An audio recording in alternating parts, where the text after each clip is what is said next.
my name is Kristen. This is my shop, the Bluegrass Witch. I started last year at Logan Street Market, last year at a pop-up down across from the meat counter. And shortly after, I decided to be a permanent vendor here. COVID hit, but I'm still going. I moved into the fresh air hallway and I was able to sustain myself there. And at that time, I opened up another location in Norton Commons. And then at the beginning of this year, I was lucky enough to expand upstairs to the mezzanine, and now I have a double spot. So I'm just gonna take you all on a little tour of what we have here to offer in the shop. We make a lot of stuff in-house, and we try to get as much local artisan product in as possible as well. So we can just start on over here. And this is our eucalyptus section. It is really hot right now. You've probably seen it pop up on TikTok or Instagram. A lot of people come in to put it in their showers. It's also just beautiful to hang on your walls. We have some in our shower. We like it, yes. It is a shop favorite. And you dry this all yourself, right? I do, okay. yes. Yeah. We also have extended to some sexy things in the shop lately. On Valentine's Day, I got some silk robes and some bra and panty sets. We sell them in extra, extra small to extra, extra, extra large. So we try to be as inclusive as possible, and if you are a different size, just reach out to us and we'll find it for you. And then over here we have a lot of our homemade kind of aromatherapy products. We have our spritz, we have our house-made candles. We also are working with lit rituals right now.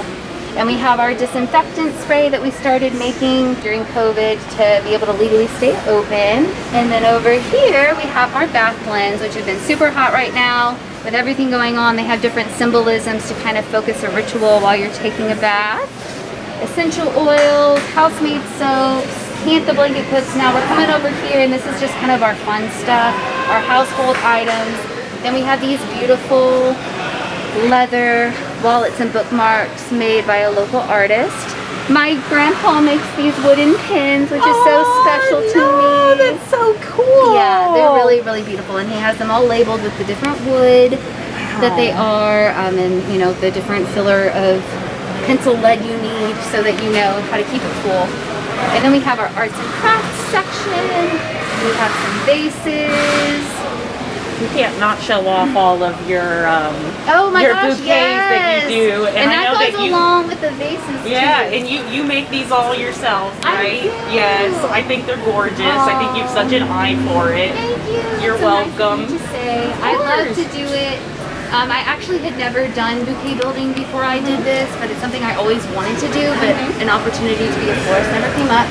So I made it happen for myself, and I love doing it. But you can also come into the shop and build your own bouquet. These are different dried organics. Like I said, we have the different vases.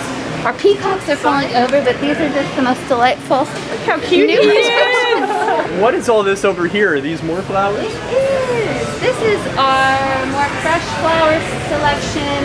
We had a lot of people come in today and grab them, which is great. We'll be getting more tomorrow.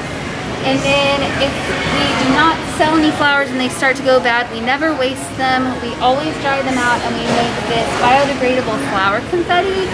I love that. That's a great alternative to not using plastic confetti or rice or things that may harm our natural environment. Yep, and then we just have more ritual candles that we make in-house, some smudge bundles. That's right, you are the Bluegrass Witch, right? So, you know, so you always have your mind on. I see a lot of sage burning here. Yes. When you say smudge bundle, what do you mean? So we are cleansing the energy with our different smudge bundles. There's all sorts of folklore and tradition behind each smudge bundle that we create in the shop. So these are kind of our spring equinox ones. Oh, cool. Green kyanite is included, and that's the stone that's supposed to promote the growth of plants. It's that time of year. Yeah. You all are here, you know. And then this is our very mystical, crystal, ritual section. So all of our ritual guides, my sister writes. She's also started writing little descriptions for all the crystals in the shop. That's cool. Oh, and Irene Mudd just dropped off her locally made tarot deck in the store today, so that's very exciting Cool. to have a local artist tarot deck in the shop. Rosemary bundles that Kiki, my new employee, and I wrapped on Tuesday, so yesterday. And then in here, we have quite the variety of crystals, and these are the little cards I was talking about that my sister writes for us. We house make all the jewelry with the various crystals.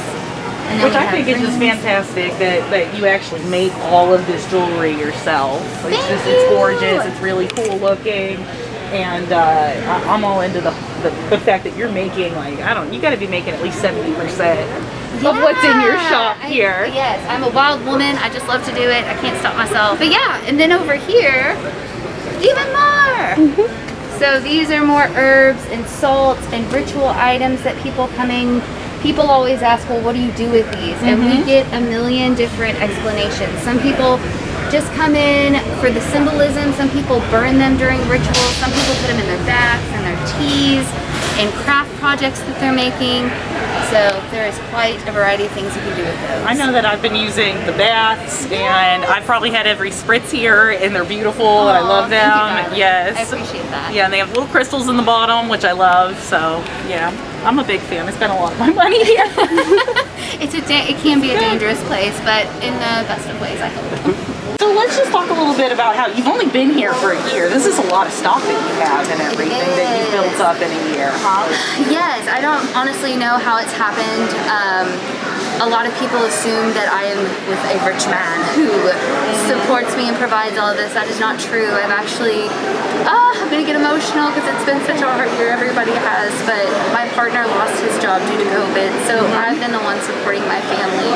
But I couldn't have done it without people like you Thank and you all who cheer me on. I think it's fantastic. During the fall of so many businesses during COVID, like you've done nothing but rise up and get bigger up here. Would you like to talk about any of the things you had to do? I know you mentioned you had to try to get together the supplies to actually be able to open that. What did the state require you to do to be able to run your tiny shop Exactly. So essential businesses were the only ones allowed to be open at that point, and there were various things that made you essential.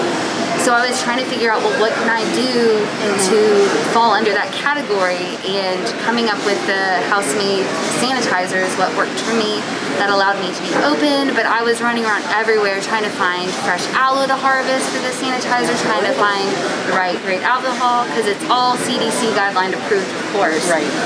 So that took a few weeks of scrambling around, but we made it work. How do you feel about being in Shelby Park and everything? Shelby Park's such an interesting neighborhood. We know that it's a working class neighborhood that has a lot of different incomes coming in and out. How do you feel about being in the neighborhood and being part of Logan Street Market in general? I can cry again because I love Shelby Park. I know. They already know. Every time they come in to see me every Saturday, and I'm always crying because I just love Shelby Park so much. I love you guys. I love the community. There's such heart here. I used to live literally 3 houses down, and then when I had my children, we ended up moving to Beachmont in the south end, but we wanted to stay in Shelby Park.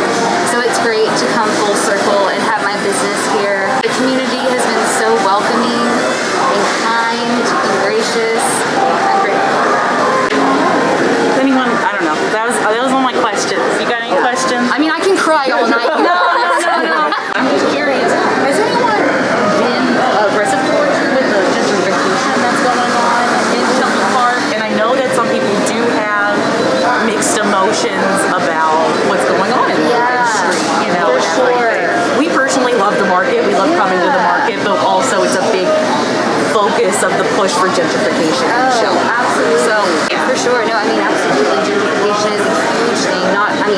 In Shelby Park, and that's where we are right now, but I'm also in the south end in Beachmont, and it's happening there as well. Absolutely. It's kind of like you all were talking the other day about there's a push for a soccer stadium when Shelby Park wants basketball. And we need to be asking our community, what is it that you want? What can we offer you? And we try to do that here in the shop, but it is an entire community effort. So I am grateful that the market, I feel like, is trying to make steps. Leo at the Breeze and Wine Bar is just an amazing community resource for connections here. I'm sure you all have done a lot with him with Change Today and Change Tomorrow and all the other trillions of things that he does. So he's let in a lot of ties, but I mean, there's still always work for every single person in the community to do. And to continue to ask the community, what is it that you want, not this is what we want to do with your community, because that makes Shelby Park lose its heart. That's beautiful. That's really beautiful. Honestly, and you hit a lot of the stuff that we talked about